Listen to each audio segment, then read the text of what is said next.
পবিত্র রমজান মাসে রোজা পালন করা ইসলামের 5টি মৌলিক স্তম্ভের মধ্যে একটি। ইসলাম ধর্মের এই গুরুত্বপূর্ণ ইবাদত শুধুমাত্র আধ্যাত্মিক উন্নতির মাধ্যমে নয়, বরং এটি শারীরিক ও মানসিক স্বাস্থ্যের জন্য অত্যন্ত উপকারী। রমজান মাসে রোজা পালনের মাধ্যমে মুসলমানরা আল্লাহর নৈকট্য লাভের পাশাপাশি আত্মসংযম, ধৈর্য, সহানুভূতির মতো গুণাবলী অর্জন করে থাকে। এছাড়াও বিজ্ঞানসম্মত গবেষণায় দেখা গেছে যে রোজা শারীরিক বিপাকীয় কার্যক্রম নিয়ন্ত্রণ, রোগ প্রতিরোধ ক্ষমতা বৃদ্ধি এবং মানসিক চাপ কমাতে গুরুত্বপূর্ণ ভূমিকা পালন করে। রোজার বহুমুখী বিজ্ঞানভিত্তিক উপকারিতা সম্পর্কে আলোচনা করা হবে কালে অকালের এই পর্বে। কালে অকাল চ্যানেলে নতুন হলে অনুরোধ করব চ্যানেলটি সাবস্ক্রাইব করে পাশে থাকা বেল আইকনটি ক্লিক করুন।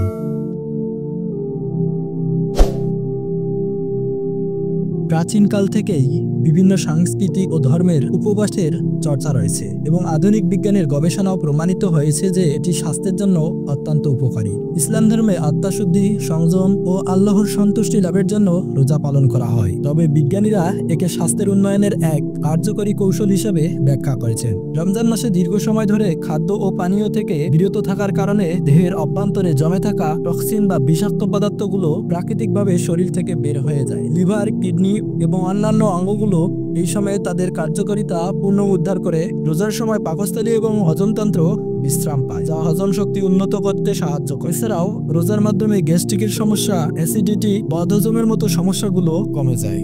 আমরা যখন দীর্ঘ সময় ধরে খাদ্য গ্রহণ থেকে বিরত থাকি তখন শরীরের গ্লুকোজের পরিবর্তে সঞ্চিত চর্বি থেকে শক্তি উৎপাদন শুরু করে।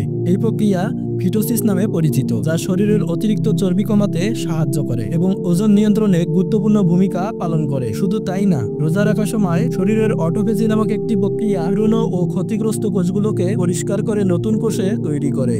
2016 সালে জাপানি বিজ্ঞানী ইয়োশিনোরি ওয়াসুমি এই অটোফেজি প্রক্রিয়া গবেষণার জন্য নোবেল পুরস্কার লাভ করেন। তার গবেষণায় দেখা গেছে যে উপবাসের মাধ্যমে শরীরের এই প্রাকৃতিক পরিচ্ছন্ন প্রক্রিয়া ত্বরান্বিত হয়, যা ক্যান্সার ও আলজাইমার এর মতো রোগ প্রতিরোধ সহায়ক। 2019 সালে নিউ ইংল্যান্ড জার্নাল অফ মেডিসিনে প্রকাশিত গবেষণায় দেখা গেছে যে রোজার মতো নিয়ন্ত্রিত উপবাস শরীরের ইনসুলিন সংবেদনশীলতা বৃদ্ধি করে এবং টাইপ 2 ডায়াবেটিসের ঝুঁকি কমাতে সাহায্য করে।